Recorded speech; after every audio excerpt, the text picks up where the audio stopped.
vamos trazer agora um estudo para falar um pouco a respeito das condições climáticas, em especial condições de chuvas até outubro, até novembro deste ano, nas principais regiões produtoras de pecuária do Brasil. Pastagens. Essa é a grande preocupação que se tem do produtor rural, do pecuarista. E para falar a respeito deste assunto, nós vamos convidar agora a Renata Ferreira para participar do programa conosco, ela que traz as informações da SOMAR Meteorologia. Renata, boa tarde, seja bem-vinda. Boa tarde, Fabiano. Boa tarde a todos que acompanham a Agricultura BR. Junho começa com um cenário bem característico aí nesta época do ano. Tempo seco e quente na maior parte do Brasil, inclusive na região centro-oeste. Com a falta de chuva, aos poucos a umidade do solo vai ficando aí cada vez menor, Fabiano. Os estados de Goiás e também Mato Grosso do Sul estão com valores abaixo de 20%. A situação menos pior é do estado de Mato Grosso, que recebeu algumas chuvas isoladas em maio, o que contribuiu para o aumento da umidade do solo. No entanto, até mesmo para o estado de Mato Grosso, a condição é de tempo seco nos próximos 5 dias, típico desta época do ano, viu? Até o dia 19, pelo menos, nada de chuva aí na região. Vamos ver agora a previsão mais detalhada entre os meses de agosto, de outubro, para as áreas de pastagens da região central do Brasil. Primeiro, região de Sinop, Mato Grosso. A chuva deve retornar a partir de meados de setembro, com acumulados aí expressivos até o início de outubro. As temperaturas seguem acima dos 30 graus. Em Pontes e Lacerda, a situação é um pouco diferente, viu? No início de agosto tem algumas pancadas isoladas, depois uma janela de tempo firme até o início de setembro e a partir daí a chuva deve ficar mais frequente. As temperaturas oscilam acima dos 30 graus. Na região de Alta Floresta, o mês de agosto será de pancadas isoladas e com baixos acumulados. A melhor chuva ocorre a partir de meados de setembro. Até o início do mês, as temperaturas passam facilmente aí dos 37 graus na região e diminuem o retorno da chuva. Em Mato Grosso do Sul, na região de Camapuã, agosto será de tempo instável com pancadas isoladas. A partir dos últimos 10 dias do mês de agosto é que teremos uma janela de tempo firme que dura até o início de setembro. Em Goiânia, o tempo segue firme até meados de setembro. A partir daí é que a chuva retorna, mas ainda de maneira irregular. E no norte mineiro, na região de Montes Claros, o tempo seco persiste até meados de setembro também, quando devemos ter as primeiras chuvas da estação úmida. No entanto, a chuva demora aí para regularizar na região. Fabiano, é com você. Obrigado, Renato. Obrigado, equipe da SOMAR Meteorologia.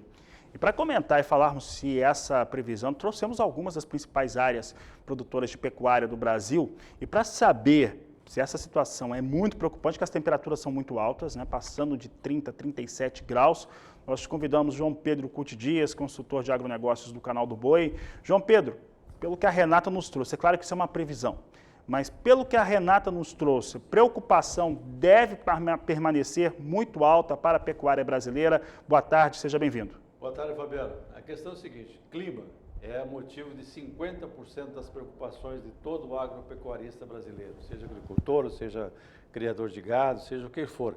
A questão de água é fundamental.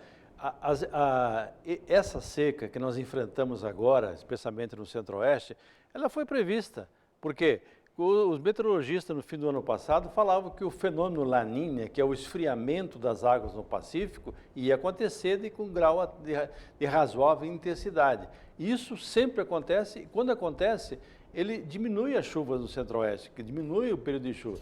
Não chovendo, não tendo nebulosidade, a perda de água por evaporação, evapotranspiração, é maior, porque tem 12 horas de sol direto praticamente. Então, o que pode fazer o produtor rural? Ele tem que acompanhar, e aí eu acho que essa é uma questão que nós aqui no Canal do Boi sempre estamos falando, mostrando essas informações, para ele ter um parâmetro. Previsão climática para 72 horas tem 95% de certeza que vai acontecer. A longo prazo é uma tendência e essa tendência tem que ser levada a sério. O que tem que fazer o pecuarista? Ele não pode deixar o pasto rapado. Esses pastos rapados, eu rodo aqui todo o estado, é impressionante. Você não tem a grama, ela não tem 3, 4 centímetros de raiz. O animal bovino, ele arranca, ele não come a folha, ele arranca o pé. Então, o que vai acontecer? Vai diminuir a população, o estande da forrageira, e vai aumentar as invasoras, porque ela não tem concorrência.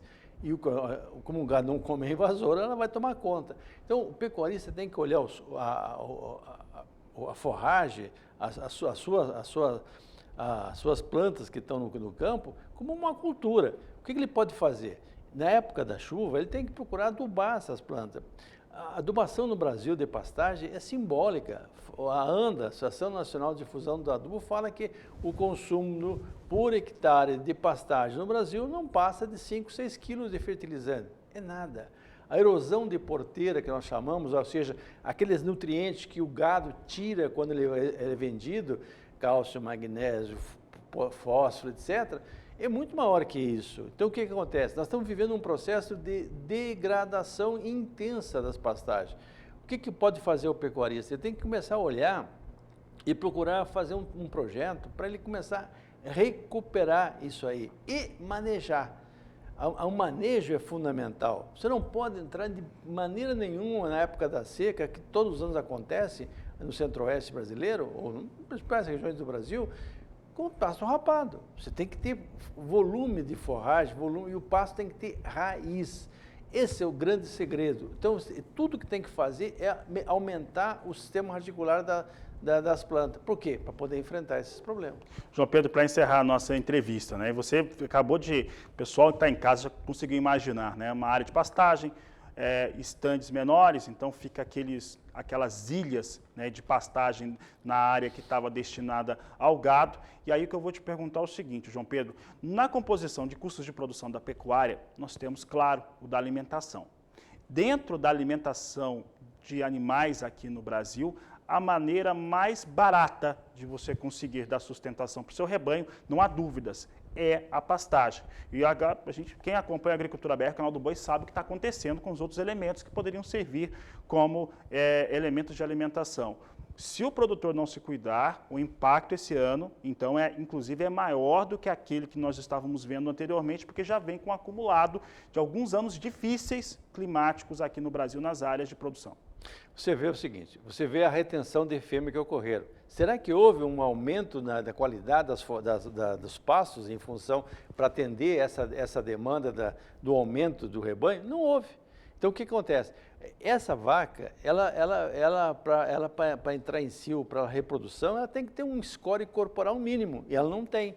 Então, cada vez mais nós vamos ter animais com menor índice de desmama, ou seja, menor índice de produção de bezerro por hectare ano, e isso faz com que o criador, que é o grande prejudicado nesse processo, porque o invernista, ou ele vai terminar, ele vai dar suplemento, ele vai confinar, ele vai dar um jeito de terminar o boi, ele não pode ficar com esse boi na fazenda. Agora, o criador não, ele fica com o rebanho na fazenda, ele mantém esse rebanho e passando fome, você cria dificuldade, você tem uma menor produção de bezerro, o animal produzido é um animal de menor peso, é um animal que em vez de ter um ágio, ele tem um deságio, tem um valor menor no seu valor. Então, o pecuarista, o criador, ele tem que pensar mais do que qualquer um outro. Por quê? Porque ele que segura a grande parte do rebanho de bovino no Brasil, nas fazendas deles. Então, essas informações de clima mostram para ele a importância dele ter pastagem bem manejada, pastagem bem adubada. Ele não precisa fazer 100% da área dele, mas ele tem que começar um processo de renovação e de manutenção. Não existe lógica de você deixar a pastagem degradada. A Embrapa aqui tem trabalhos nas áreas onde foi feito o Marandu, por exemplo, tem 40 anos de formação naquela braquiária e vem melhorando ano após ano. O que é? Manejo, alimentação do solo, ou seja, isso é possível fazer. E isso nós sempre estamos mostrando aqui. Acho que é um dos pontos que a gente sempre bate muito aqui no Canal do Boi, mostrar essas experiências que podem ser replicadas por todo pecuarista.